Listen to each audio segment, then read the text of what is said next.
दोस्तों, तुम्हें नहीं लग रहा कि तुम्हारे साथ थोड़ी नाइंसाफी होती है कि तुम्हें फिजिक्स की सिर्फ कहानियां कहानियां बता दी जाती हैं और मैथमेटिक्स कोई बताता नहीं। तो फिर किसी इंसान को तो ये कर्तव्य अपना निभाना था, किसी को तो रिस्पॉन्सिबिलिटी लेनी की थी कि तुम्हें एडवांस्ड मैथमेटिक्स भी सिखा दे और without having any advanced knowledge. तो आज मैं वैसा सा ही कुछ करने की ट्राई करने वाला हूं। लेट अस सी कि मैं इस वीडियो में सक्सेसफुल हो पाता हूं या नहीं। अगर मैं ये चीज जो मैं प्रिपेयर करके आया तुम लोगों को समझा पाया तो मेरे पास ऐसे ढेर सारे आइडियाज हैं। मैं अपनी ओवर थिंकिंग को मैं कैसे मैथमेटिक्स में बदल सकता हूं, मैं उसको ट्राई करूंगा आने वाली वीडियोस में। ऐसा नहीं है कि मैं सिर्फ और सिर्फ मैथमेटिक्स ही थ्रो करता जाऊंगा, मेरे पास कहानियां भी होंगी, but this time with mathematics. सो मैं एक क्वेश्चन प्रिपेयर करके आया हूं विच इज कि एक्सपेंशन ऑफ यूनिवर्स के बारे में हमने हमेशा सुना हुआ है कि यूनिवर्स इज एक्सपेंडिंग, है ना, जो कि मैंने कई बार करेक्ट भी किया है अपनी वीडियोस के थ्रू कि यूनिवर्स एक्सपैंड नहीं कर रहा भाई, उसके बीच का जो स्पेस है ना, जो स्पेस वो एक्सपैंड कर रहा है। अगर यूनिवर्स एक्सपैंड करता तो मैं भी उसके साथ एक्सपैंड करता, बट स्पेस इज एक्सपेंडिंग। अगर दो गैलेक्सीज दूर है ना तो एक दूसरे से ज्यादा तेज दूर जाती जा रही हैं। वही मैं आज बताने वाला हूं। तो मैं एक हाइपोथेटिकल सा यूनिवर्स प्रिपेयर करके लाऊं कुछ इस तरीके से, बट उससे पहले मैं थोड़ा डिस्कस कर देता हूं क्वेश्चन को।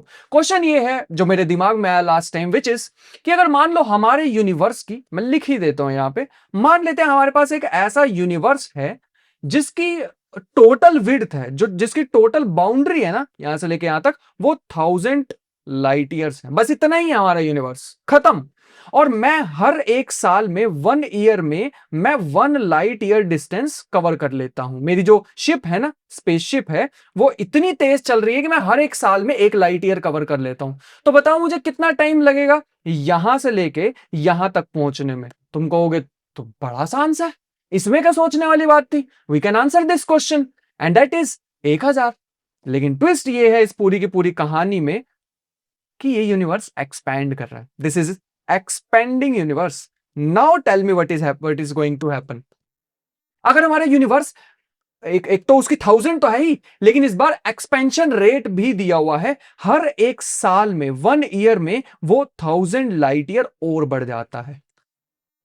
अब दिमाग घूम गया होगा।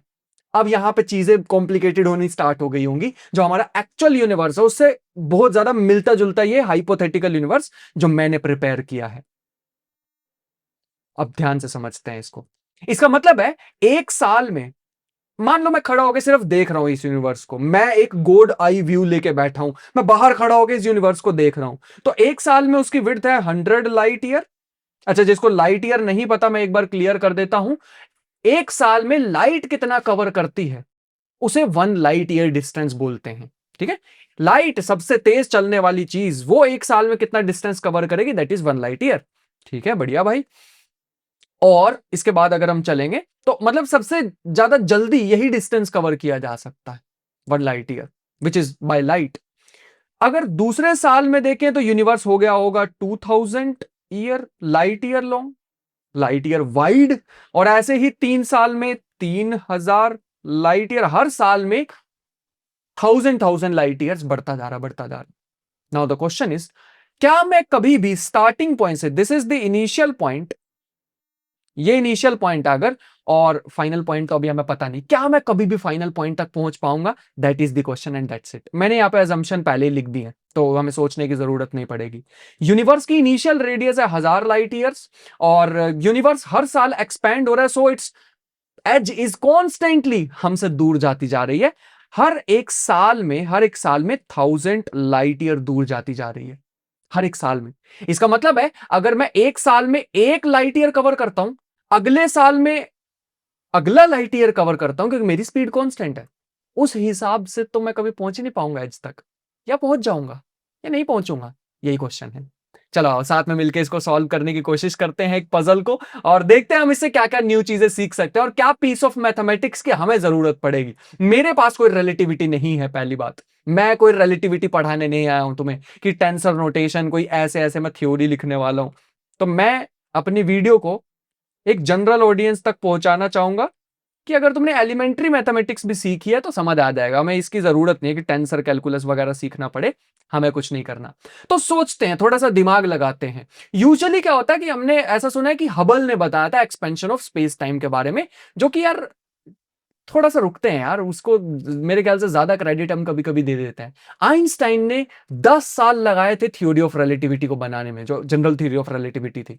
1905 में स्पेशल थ्योरी ऑफ रिलेटिविटी आई, फिर उन्होंने ग्रेविटेशन को रिलेटिविस्टिक थ्योरी बनाया, 1915 में लग गए। फिर 1916 में श्वार्ज़चाइल्ड ने पहला सॉल्यूशन आइंस्टाइन की थ्योरी ऑफ रिलेटिविटी का दिया था, और ब्लैक होल जैसे कॉन्सेप्ट को बाहर लेके आए थे। स्फेरिकली सिमेट्रिक ऑब्जेक्ट्स के बारे में बताया था, मतलब अगर कभी भी मास स्फेरिकली सिमेट्रिक हो तो उसके आसपास का ग्रेविटेशनल फील्ड कैसा होगा according to Einstein's theory of relativity. Newton वाली तो हमें पता ही थी।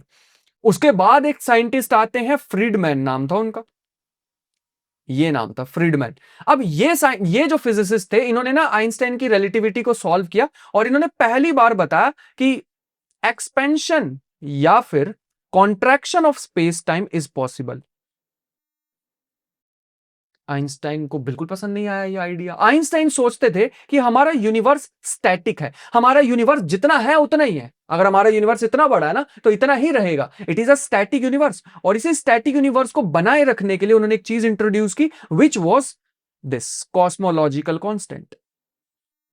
कॉस्मोलॉजिकल कांस्टेंट, ये उन्होंने चीज को डिफाइन मतलब इंट्रोड्यूस किया अपनी इक्वेशन में, और उन्होंने कहा कि हमारा यूनिवर्स स्टैटिक होगा। और जब उन्होंने फ्रीडमैन का सॉल्यूशन सुना, उन्होंने कहा कि यार ये कुछ मैथमेटिकल ट्रिक है, एक्चुअल में थोड़ी होता है एक्सपेंडिंग यूनिवर्स। यूनिवर्स कैसे एक्सपैंड हो सकता है, कोई प्रूफ ही नहीं था, ये सिर्फ एक थ्योरेटिकल आइडिया था, सिर्फ और सिर्फ थ्योरेटिकल आइडिया, थ्योरी थी और कुछ भी नहीं। फिर एक साइंटिस्ट आते हैं लेमात्रे। अब लेमात्रे जो थे, उन्होंने भी एक्सपेंशन ऑफ स्पेस टाइम के बारे में बताया, और वो तो भाई साहब वो एक प्रीस्ट थे, एक पंडित थे। तो वो कहते थे कि भगवान को जानने के दो तरीके हो सकते हैं, एक फिजिक्स और एक गॉड। मतलब एक वो मतलब जो ऑर्डिनरी कॉन्सेप्ट्स हैं हमारे, ऑर्डिनरी तो नहीं मैं बोलना चाहूंगा, जो जो नॉर्मल कॉन्सेप्ट्स हम यूज करते हैं भगवान को, वो पूजा प्रार्थना करने से हम भगवान तक पहुंच सकते हैं, और दूसरा फिजिक्स के थ्रू हम भगवान को जान सकते हैं। उन्होंने कहा कि दो अलग अलग रास्ते क्यों, मैं तो दोनों पे चलूंगा। तो उन्होंने बताया हमें एक्सपेंशन ऑफ स्पेस टाइम के बारे में और ज्यादा। फिर एक हाई फिजिसिस्ट जिनका नाम था हबल, हबल ने बताया एक अब उन्होंने ऐसे आइडियाज दिए जो कि थ्योरेटिकली और ऑब्जर्वेशंस या फिर प्रैक्टिकली भी बहुत ज्यादा पॉसिबल थे। उन्होंने काफी सारी ऑब्जर्वेशन की और उन्होंने देखा अगर कोई भी गैलेक्सीज दूर है ना तो वो एक दूसरे से ज्यादा तेज दूर जाती हैं। कोई गैलेक्सी पास है ना, जैसे मिल्की वे और एंड्रोमेडा गैलेक्सी, तो मतलब वो पास आएंगी। वो पास क्यों आएंगे, क्योंकि जो ग्रेविटेशनल फोर्स है ना between two galaxies, it is much more stronger as compare to the expansion of space time. हमारी बॉडी के जो एटम्स है वो क्यों नहीं टूट के अलग हो जाते हैं अगर हमारा स्पेस एक्सपेंड कर रहा है और हम नहीं, क्योंकि हमारे बॉडी के जो अंदर मॉलिक्यूल्स के बीच में फोर्स है ना बहुत ज्यादा स्ट्रॉन्ग है as compare to that expansion of space time.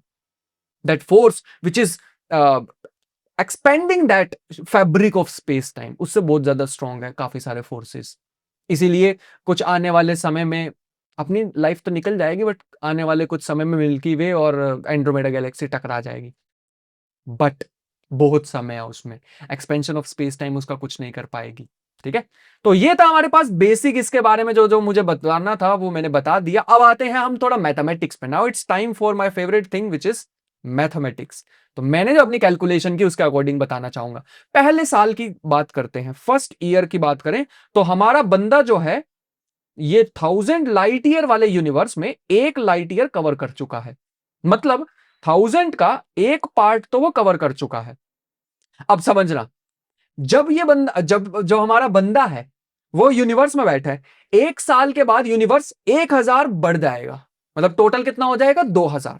पहले वो 1000 था, फिर वो एक्सपैंड होके 2000 आ जाएगा। इसका मतलब अगला जब मैं 1 लाइट ईयर कवर करूंगा तो वो मुझे कितने स्पेस का करना होगा, 1/2000। तो टोटल मैं इतना कर चुका हूं। इसका मतलब है जब मैं थर्ड ईयर में जाऊंगा तो मेरे को वो 3000 वाला जो हो चुका है, जो वो 3000 वाला हमारा यूनिवर्स हो चुका, उसका एक पार्ट को कवर करना है। मैं इन सबको ऐड क्यों करता जा रहा हूं पता है, क्योंकि पहले 1000 ईयर में मैं यूसी यूनिवर्स के बीच में था। जब वो यूनिवर्स एक्सपैंड हुआ होगा मैं भी तो स्पेस के साथ आगे गया होगा ना। तो उस हिसाब से अगर हम देखें तो ये हमारे पास कुछ बन रहा है। पहले मुझे 1000 वाले अपने 1000 लाइट ईयर वाइड अपने यूनिवर्स में एक लाइट ईयर कवर करना था, फिर मुझे 2000 विड्थ वाले में एक कवर करना है, फिर 3000 हो चुके हैं उसकी विड्थ अगले साल, वो तो बढ़ता जा रहा है हजार हजार, मुझे एक एक उसमें बढ़ाते जाना है। अगर मैं इसमें से 1000 कॉमन ले लेता हूं, बेसिक मैथमेटिक्स रह गई है, तो बचेगा 1/1, 1/2, 1/3, 1/4 एंड अप टू सोन, ऐसे चलते चलते चलते पता नहीं यार कि आज तक पहुंच पाएंगे या नहीं। यही तो इस वीडियो का मोटिव है समझना, यही तो हमें आज इस वीडियो में समझना है कि क्या इस यूनिवर्स के एज तक पहुंचना पॉसिबल है या नहीं। मैंने ऐसा सोचा कि यार ये सीरीज तो देखी देखी सी लग रही है।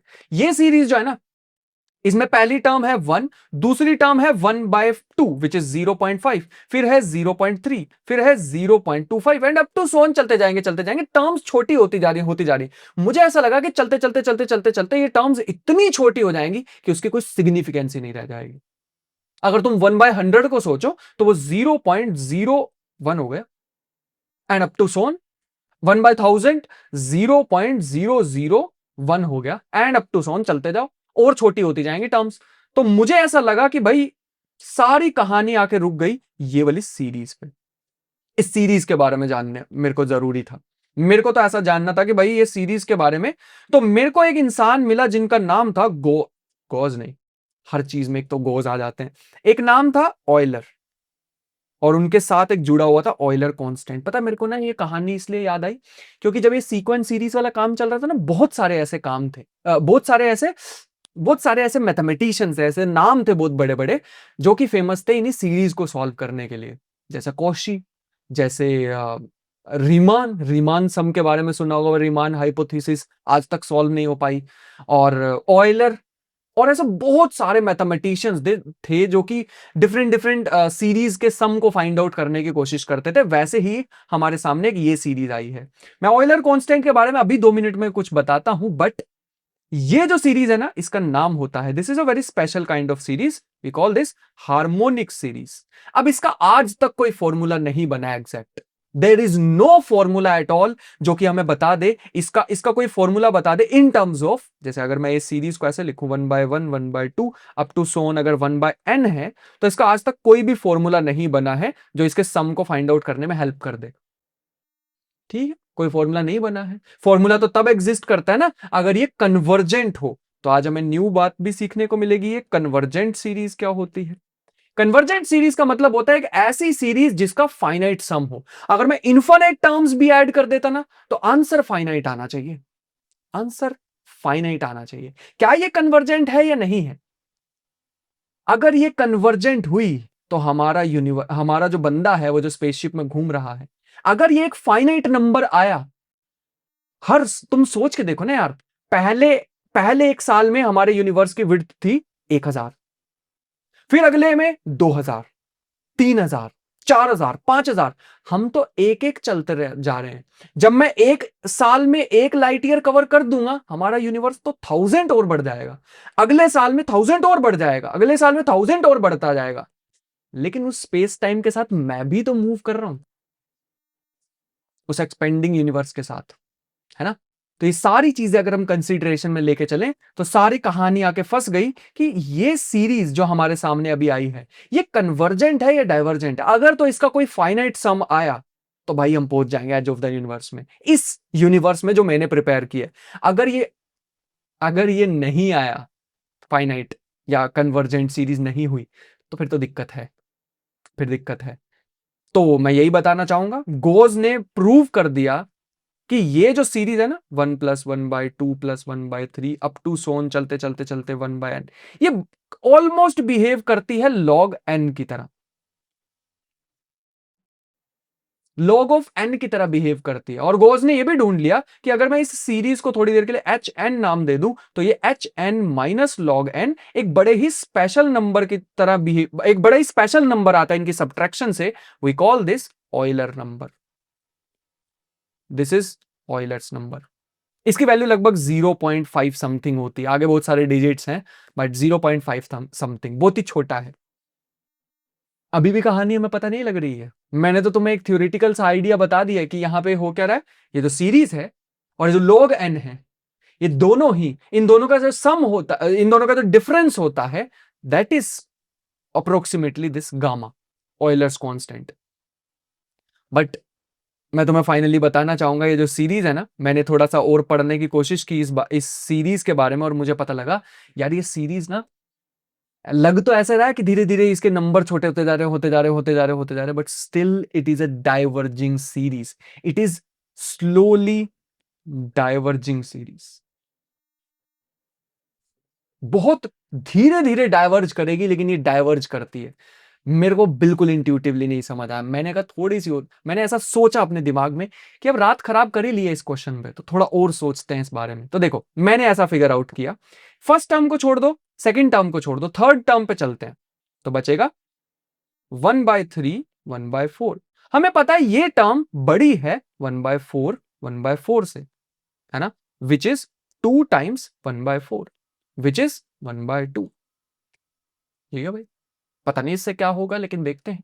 अगली अगर मैं चार टर्म्स को कंसीडर करूं, 1/5 1/6 1/7 1/8, ये सारा बड़ा है 1/8 प्लस 1/8 प्लस 1/8 प्लस 1/8 से, है ना। डिनोमिनेटर जितना छोटा होता है, नंबर ओवरऑल फ्रैक्शन उतनी बड़ी होती है, हमने ये सुना हुआ। मतलब ये टर्म इससे तो बड़ी होगी, है ना। इसका मतलब है मैं इसको फिर से लिख सकता हूं 4 टाइम्स 1/8 विच इज 1/2। सही है भाई, बढ़िया। आगे चलते हैं।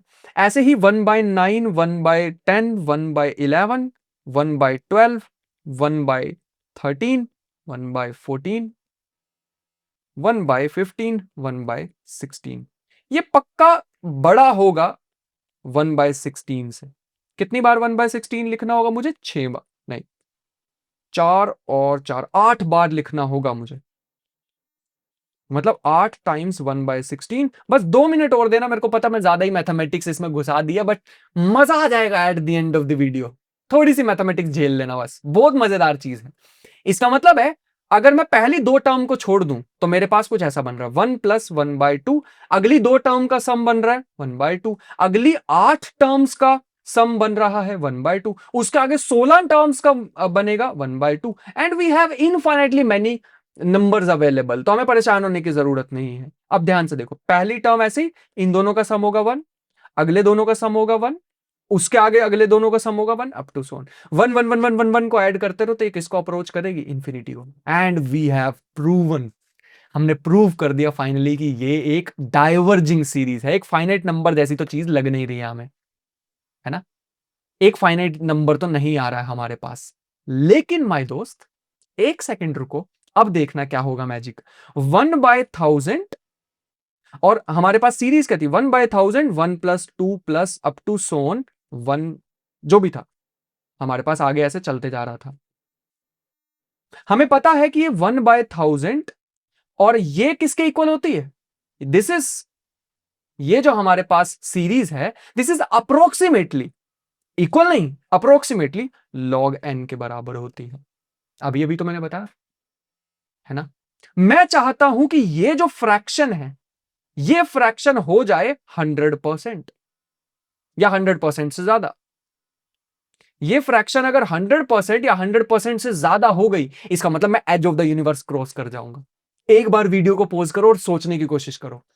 मैं एज ऑफ द यूनिवर्स को क्रॉस कर जाऊंगा, क्योंकि मैं 1000 का ही तो कुछ कुछ पार्ट आगे चलता जा रहा था, चलता जा रहा था, चलता जा रहा था, अप टू सोन, है ना। अगर ये फ्रैक्शन 100% या उससे ज्यादा चली गई तो काम हो जाएगा। मुझे 100% करना है सिर्फ। अगर मैंने 100% ऑफ द, मेरे को देखना है कि एन की कौन सी वैल्यू पे 100% आ जाएगा। चलो देखते हैं। तो ये बन जाएगा, मुझे तो मिनिमम वैल्यू ढूंढनी है, तो log n ग्रेटर देन, ये उधर क्रॉस मल्टीप्लाई करके 1000 बन जाएगा, क्योंकि 100% तो 1 ही होता है, और n आ जाएगा greater than equal to e की पावर 1000, है ना। विच इज, अगर मिनिमम निकालना चाहूं तो ये अप्रोक्सीमेटली आ जाएगा 10 की पावर 434। 10 के बाद, 10 के मतलब एक के बाद 434 जीरोस लगानी है। भाई भाई भाई भाई, मैं लिखते लिखते थक जाऊंगा, इतनी जीरोस हैं, 434 जीरो। लेकिन लेकिन मेरे दोस्त, तुम लोग सोच पाए हो इस पूरी कैलकुलेशन के अंदर, I can reach the edge. जो मैंने यूनिवर्स अभी अभी बनाया ना, उसमें हम एज तक पहुंच सकते हैं। ये जो मैंने यूनिवर्स प्रिपेयर किया है, हाँ, इसमें एज ऑफ द यूनिवर्स तक पहुंचना पॉसिबल है। मैंने पूरी कैलकुलेशंस तुम लोगों को करके दिखाई है कि why this is a diverging series. तो इसका मतलब है एक ऐसा यूनिवर्स, अपना यूनिवर्स भी ऑलमोस्ट ऐसा ही है ना, बस हम उसे उसकी रेट पता लग जाए, रेट ऑफ एक्सपेंशन पता लग जाए तो हम उससे भी कैलकुलेशन कर सकते हैं। मैंने एलिमेंट्री मैथमेटिक्स यूज करने की ही कोशिश की और ज्यादा इधर उधर की बातें करना अवॉइड ही किया। आई होप कि थोड़ा बहुत हम इस चीजों में से समझ पाए होंगे कि अगर एक ऐसा यूनिवर्स हम क्रिएट कर दें अपने दिमाग में कि जो एक साल में 1000 लाइट ईयर्स बढ़ रहा है, तो उसकी एज तक पहुंचा जा सकता है। अब क्वेश्चन ये आता है कि हमारे, अगर हम प्रैक्टिकल लाइफ में आए, मतलब प्रैक्टिकल सिचुएशन के बारे में बात करें, तो प्रैक्टिकली क्या situation, what is this situation? क्या हम अपने, अरे, क्या हम पहुंच सकते हैं एज ऑफ द यूनिवर्स तक? The answer is I don't think so. क्योंकि मैंने यहां पे भी तो अजम्पशन मान ली ना कि यार हम जा रहे हैं एक साल में 1 लाइट ईयर, नहीं जा सकते यार। लाइट की तो कुछ परसेंट तक भी जाना पॉसिबल नहीं है अभी हमारे लिए। हाँ, हमारे लिए पॉसिबिलिटी ये हो सकती है कि सबसे ज्यादा एनर्जी पता हमें कहां से मिलती है? हमें मिलती है मैटर और एंटी मैटर के कोलिजन से। अगर किसी तरीके से हम मैटर और एंटी मैटर को आपस में टकराते रहे 100% मैटर एंटी मैटर को टकराने के बाद एनर्जी मिलेगी, एनॉर्मस अमाउंट ऑफ एनर्जी। उससे ज्यादा एनर्जी नहीं मिल सकती हमें। तो अगर हम किसी तरीके से एंटी मैटर इंजन बना दें, एक ऐसा इंजन जो कि चलता है मैटर और एंटी मैटर को टकराने से, तब कुछ बात बन सकती है। लेकिन हमें नहीं पता कि वो कैसे बनेगा। I have no idea. मैंने उसके बारे में काफी पढ़ने की कोशिश की इसके बाद। हमारे पास कोई ऐसा खास प्रोटोटाइप तो नहीं है, और शायद स्पीड ऑफ लाइट 1 ईयर में 1 लाइट ईयर पहुंच पाना इज ऑल्सो नॉट पॉसिबल। सो ये कैलकुलेशन थियोरेटिकल थी यार। हम नहीं पहुंच पाएंगे यूनिवर्स की एज तक, जो हमारा यूनिवर्स है। क्या कोई तरीका नहीं है? है।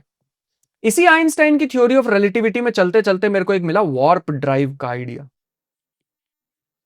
एक साइंटिस्ट, मेरे को साइंटिस्ट या फिजिसिस्ट का नाम नहीं याद आ रहा किसने, एल्क्यूबेर नाम था शायद उनका, एल्क्यूबेर वार्प ड्राइव के बारे में स्टार ट्रैक में भी मैंने आइडिया देखा था।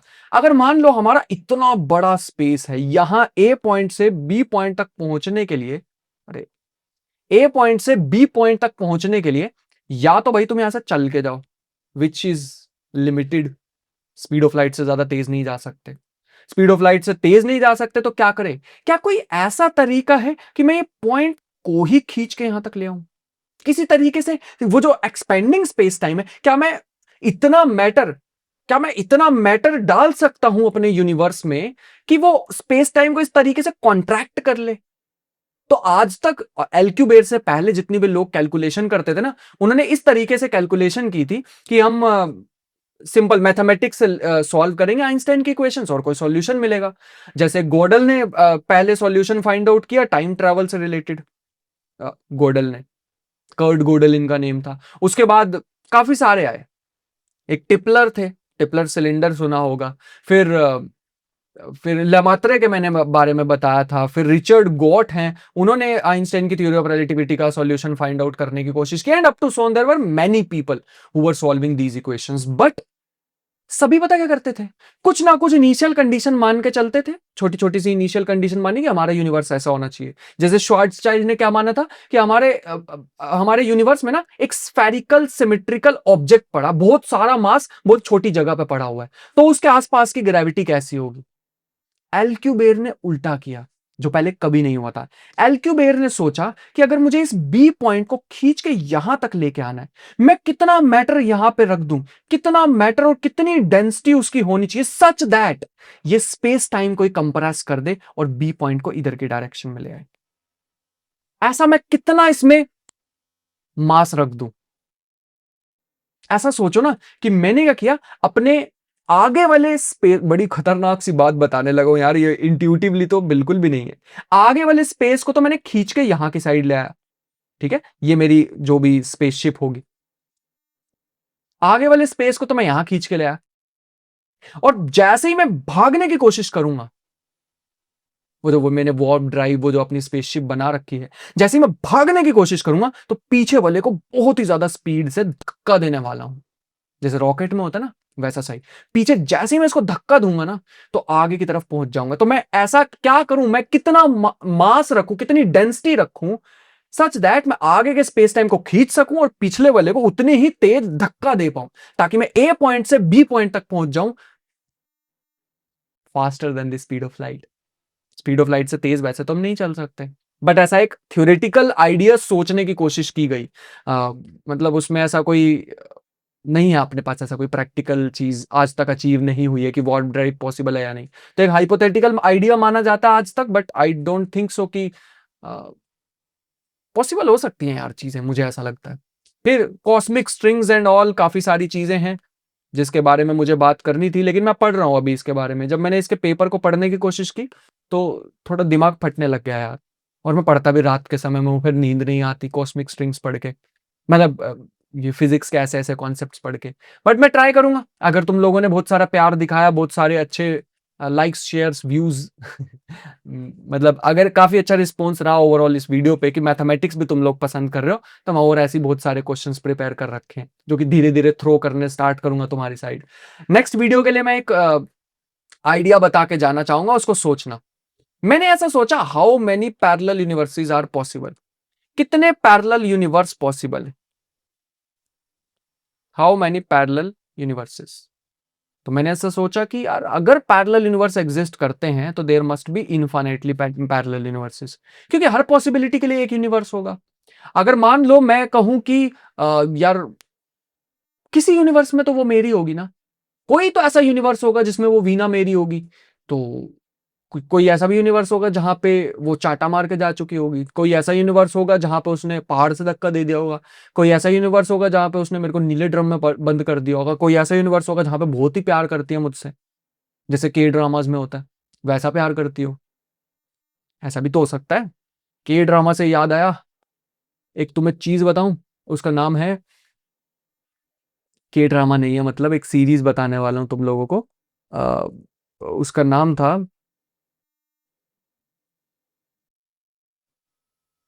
वंडरफूल्स, आई थिंक, चेक करना, वंडरफूल्स नाम है। तो उसमें उसके बारे में बताया गया है, टेलीकिनेसिस एंड ऑल, तो वो फिजिक्स से रिलेटेड थी, एकदम दिमाग में याद आ गया मेरे को नाम। मैं कोई ऐसा फॉर्मली वीडियो बनाने नहीं आता यार, मैं तुम्हारे साथ बात करने के लिए आता हूँ बस, that is why.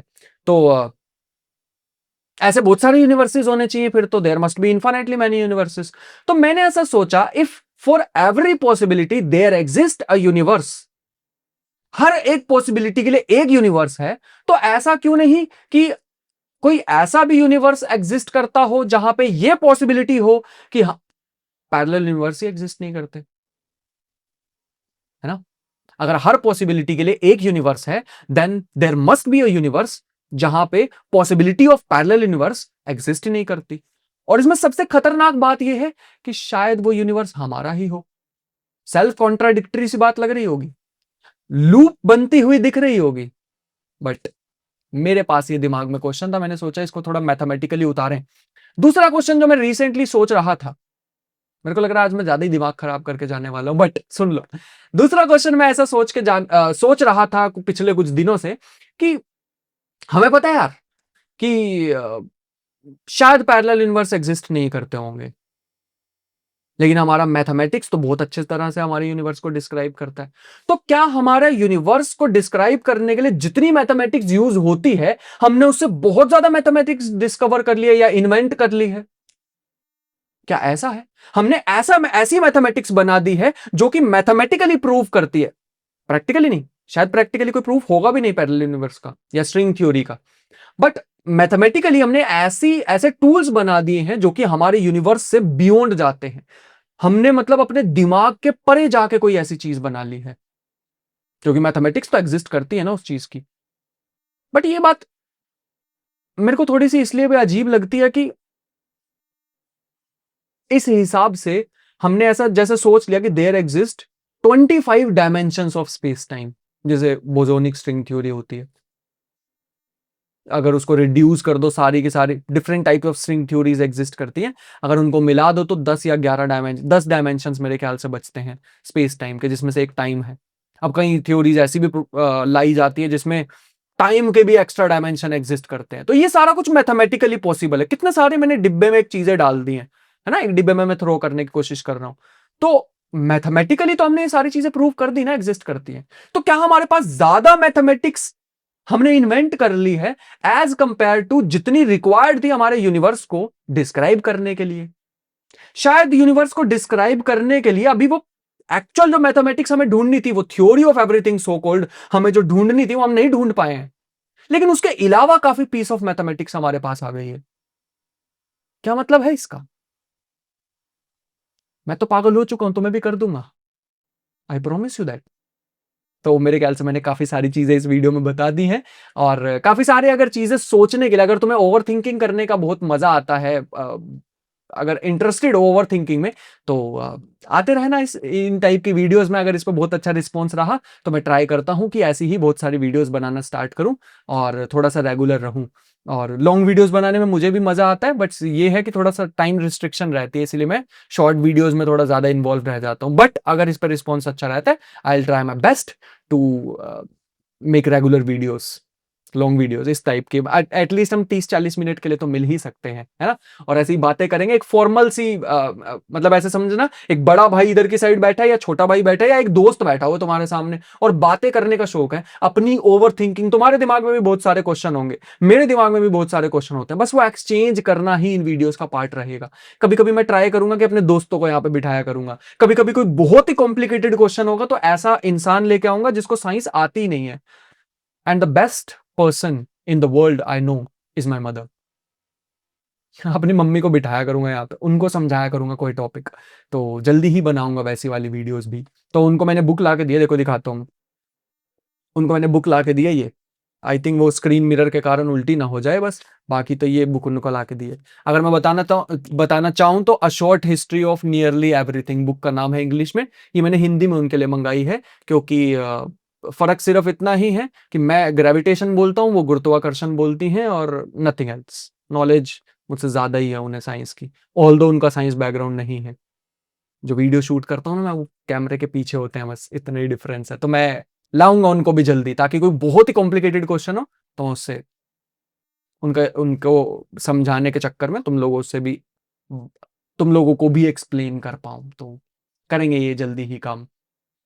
I hope काफी सारी चीजें सीखने को मिली होंगी। मिलते हैं नेक्स्ट किसी वीडियो में एक न्यू कैलकुलेशन के साथ। तब तक के लिए अपना ख्याल रखना और ऐसे ही हंसते खेलते रहना। मिलते हैं नेक्स्ट वीडियो, तब तक के लिए बाय बाय।